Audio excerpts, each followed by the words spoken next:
Good afternoon team members. Information நான் ஒன்று சொல்கிறேன், ரொம்ப கிளியராக கேட்டுங்க, யாரும் தப்பு பண்ணாதீங்க. ஓகே, ரொம்ப ஷார்ட்டாக சொல்லிடுறேன். யாருக்கு அந்த ஆப்ஷனை மாற்றி சூஸ் பண்ணணும்னு நினைக்கிறீங்களோ அவங்க மட்டும் அந்த ஆப்ஷனுக்குள்ளே லாகின் பண்ணுங்க. முதல்ல எஸ்பிஐ போகிறதுக்குள்ளே போங்க, லாகின் பண்ணுங்கள். மற்றவங்க எல்லாரும் போகாதீங்க. யாருக்கு சேஞ்ச் பண்ணணும், நான் சூஸ் பண்ணது தப்பு, அதை நான் மாற்றணும்னு நினைக்கிறவங்க மட்டும் சூஸ் பண்ணுங்கள். நம்பர் 1. ஓகே, அந்த லாகின் பண்ணுங்கள். நம்பர் 1 அதுதான். ரெண்டாவது விஷயம் என்ன பார்த்தீங்கன்னா, ஒரு சிலர் ரீஃபண்டபிள் ரிக்வஸ்ட்டை சூஸ் பண்ணால் 90 days ஆகுது, நாம் என்ன பண்ணலாம், ப்ரொமோஷன் டீமை சூஸ் பண்ணிடலாம், நமக்கு சீக்கிரமாக வித்ராவல் வந்துடும் நினச்சிட்டு பண்ணுறீங்க.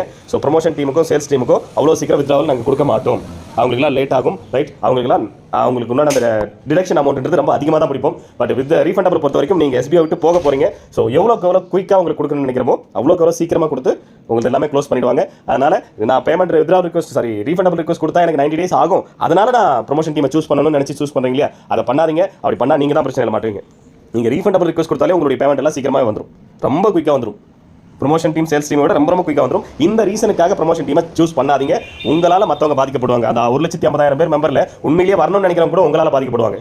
இதுதான் மெயின் ரீசன். நான் இந்த மாதிரி சொல்கிறதுக்கான மெயின் ரீசன் என்ன, உங்களை மாதிரி ரீஃபண்டபிள் கொடுத்தாக்கா நமக்கு பேமெண்ட் வரதுக்கு லேட் ஆகிடும், 90 days கிட்ட ஆகிடும். ஸோ அதுக்குள்ளே நம்ம பேமெண்ட் எடுக்கணும் அப்படின்னு ஆசைப்பட்டு அதுக்காக ப்ரொமோஷன் டீம் சூஸ் பண்ணியிருக்கீங்க இல்லையா. ஸோ அந்த மாதிரியான பர்சன்ஸ்க்காக தான் இந்த ஆப்ஷனே நாங்கள் சொல்கிறோம். So right, so promotion team sales டீமுக்கெல்லாம் கண்டிப்பாக லேட்டாக தான் பேமெண்ட் போட போகிறோம். கண்டிப்பாக உங்களுக்கு டேக்ஸ் டிடக்ஷன் ரொம்ப அதிகமாக, டேக்ஸ் டிடக்ஷன் எஸ்பிஓ டிடக்ஷன் ரொம்ப அதிகமாகவே இருக்கும். ரைட், ஸோ ரொம்ப இம்பார்ட்டன்ட், இதை மைண்டில் வச்சுங்க. ஸோ ரீஃபண்டபிள் வேணும்னு முடிவு பண்ணிட்டீங்கன்னா ரீஃபண்டபிள் ஆப்ஷன் மட்டும் சூஸ் பண்ணுங்க. சீக்கிரம் வரும்னு நினச்சிக்கிட்டு ப்ரொமோஷன் டீமில் உட்காந்துட்டு இருக்காதீங்க. கண்டிப்பாக லாஸ் உங்களுக்கு மட்டும்தான். ரொம்ப தெளிவாக சொல்லிடுறேன். எந்த ஆப்ஷன் தேவையோ அதை கரெக்டாக சூஸ் பண்ணுங்கள், கன்ஃபியூஷன் ஆகாதீங்க. ரைட், நீங்கள் அதுலேருந்து ரீஃபண்டபிள் டீமுக்கு வந்துருங்க, ப்ரொமோஷன் டீமில் இருக்காதீங்க. இந்த மாதிரியான தாட்டோட அதை சூஸ் பண்ணியிருக்கீங்க இல்லையா, சரி சூஸ் பண்ணி வைப்போம், நமக்கு இதில் தான் குயிக்காக வந்துடும் அப்படின்றதுக்காக.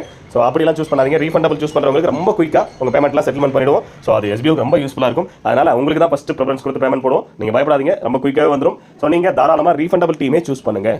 ரைட், நீங்கள் இந்த ரீசனுக்காக ப்ரொமோஷன் டீம் சூஸ் பண்ணாதீங்க. எத்தனை தடவை இந்த 3 minutes சொல்லியிருக்க பாருங்க, கரெக்டாக ஃபாலோ பண்ணுங்கள். நான் மறுபடியும் ஒரு ஆடியோ போகிறேன், அதுக்கப்புறம் வேணுன்றவங்க ட்ரை பண்ணுங்கள்.